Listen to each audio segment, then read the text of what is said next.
Notch community అన్నటువంటి ఒక community ఉండేది.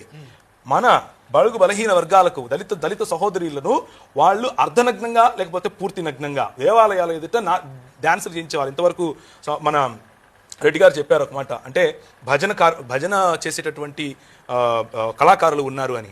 వీళ్ళను కూడా ఎవరైతే నాచ్ కమ్యూనిటీగా పిలిచారో, దేవదాసి కమ్యూనిటీగా పిలిచారో, జోగిని కమ్యూనిటీగా పిలిచారో వీరిని ఉంపుడు గత్తెలుగా ఒక పక్క చూస్తూ, వీరు పెళ్లిళ్ళు చేసుకోకుండా పిల్లలు కనాలి అని చెబుతూ, కాదు వీళ్ళు కళాకారులు అని పేరు పెట్టి వారి కోసము దాన్ని ఏమంటారు, హైకోర్టులో పిటిషన్ వేస్తే కొట్లాడుతూ ఉంటే ఈ సనాతన ధర్మ సంరక్షకులు వచ్చి ఏమంటారంటే ఇది మా సంస్కృతి అంటారు. ఏదండి మీ సంస్కృతి?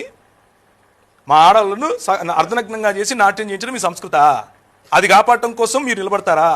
దానికి వ్యతిరేకంగా పోరాడితే బ్రిటిష్ వాడు క్రైస్తవుడైపోయాడా? ఇది మనకున్నటువంటి గొప్ప జ్ఞానం. కాబట్టి ఇది మంచి ప్రశ్న, మనం పెద్దవాళ్ళని అడుగుదాం.